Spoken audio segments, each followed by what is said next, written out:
Welcome to Home-Based Chef. In today's video, we're going to cook Korean seafood noodle soup called Jjampong. Jjampong is loaded with various types of seafood and vegetables in a broth flavored with gochugaru or Korean chili powder.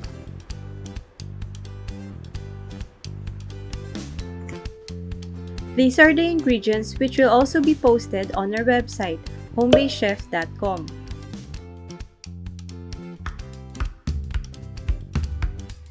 Let's begin! For the first part of the preparation, we'll prepare the meat and vegetables. Peel and chop the garlic.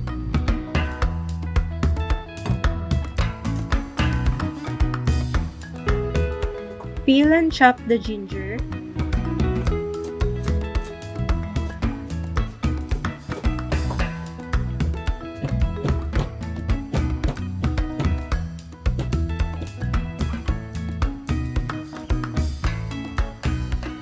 Cut off the roots of the onion leeks, separate the leaves, then wash off the dirt on its base under running water.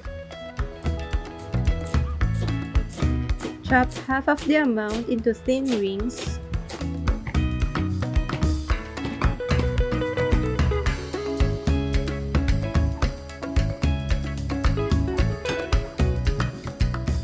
And the remaining half into 2-inch pieces.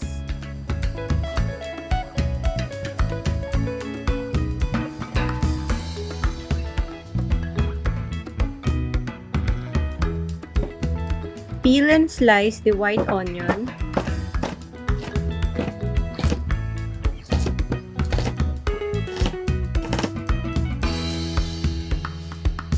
Peel and cut the carrot diagonally, then into thin sticks.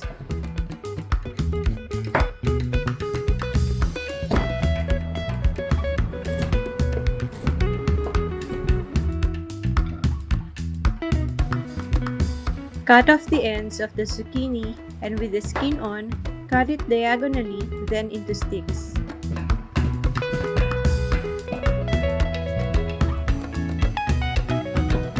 Cut off the core of the cabbage and slice it into strips.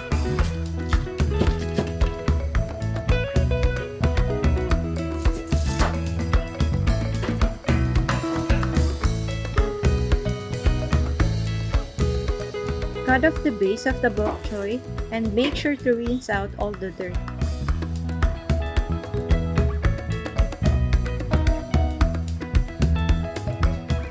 Lastly, thinly slice the chicken breast against the grain.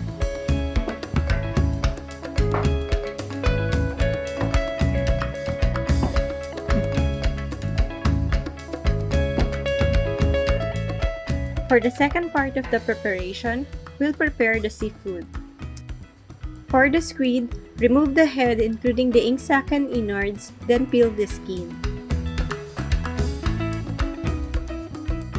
Cut it open vertically. Then remove the plastic cartilage and scrape out any more innards.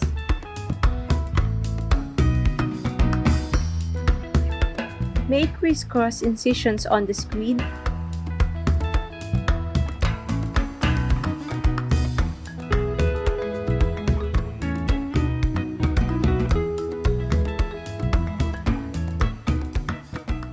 Cut vertically in half and set aside.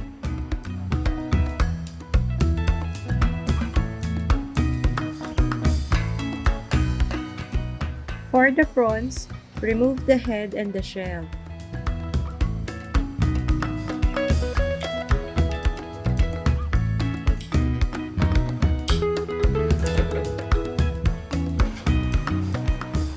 Use a pair of scissors to cut through the prawns to deshell it easier.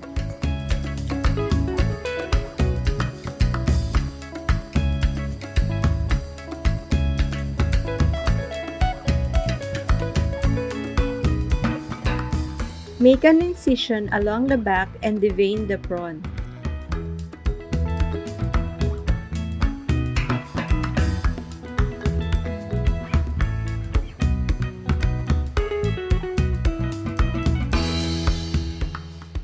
then set aside. For the crab, lift the triangle part called apron and pull out the cover.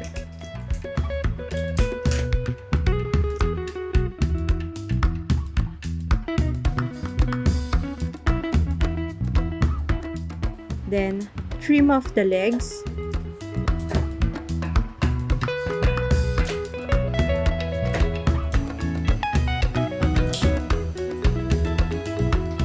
The grayish and shriveled looking gills.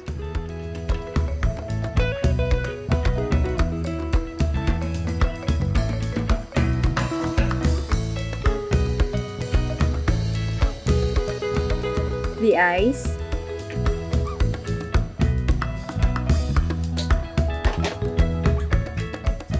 And then cut it in the middle into 2 parts. Wash all the seafood under running water and then set aside. Let's cook. Heat a large skillet under medium heat and add oil, garlic, ginger, onion leeks, and saute for a few minutes. Sauteing under low to medium heat allows the spices to infuse the flavors into the oil.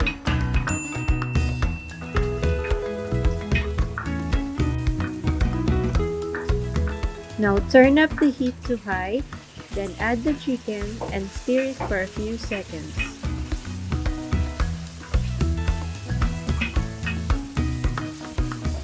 Followed by the sliced vegetables,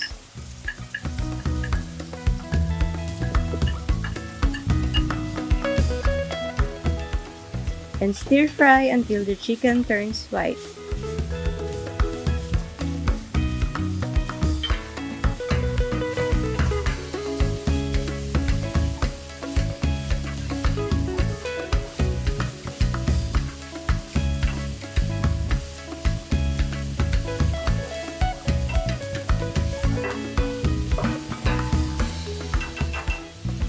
Add the gochugaru or Korean chili powder and stir fry for a minute.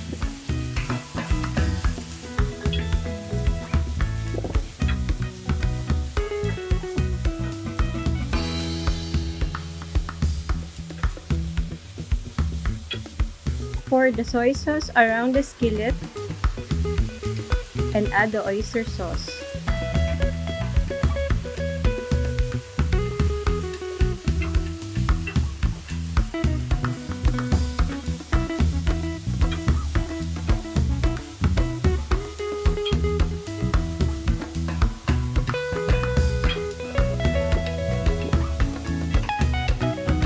Pour in the water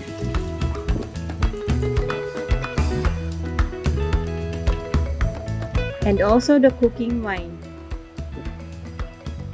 Stir it a little, cover with lid, and boil for 5 minutes. While the soup is boiling, cook the salmon noodles according to package instructions. For 2 servings, boil about 1 liter of water and add 2 bundles of salmon noodles.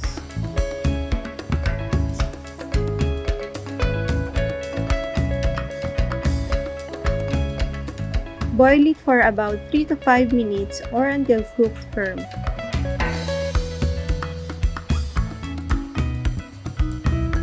Then drain it and rinse with cold water to stop the cooking process and prevent it from getting soggy.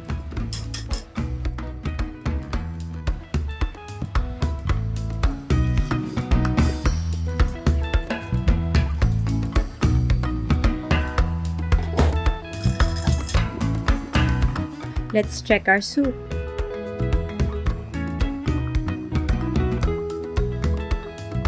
Add all the seafood into the soup. If your crab is on the bigger side, add it first and cook for a few minutes before you add the prawns and the squid. Cover with lid and cook for 5 minutes.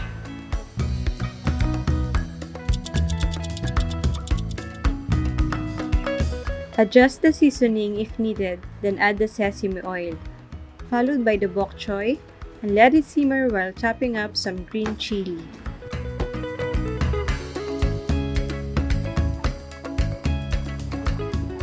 Finally, add the chili, and if the seafood is already cooked, then it's ready to serve.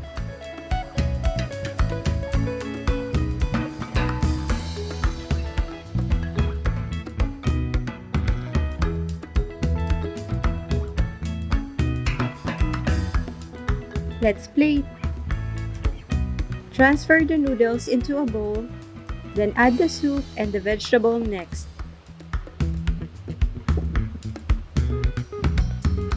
After that, add the seafood. Make sure to scoop everything, the prawn, the squid, and the crab.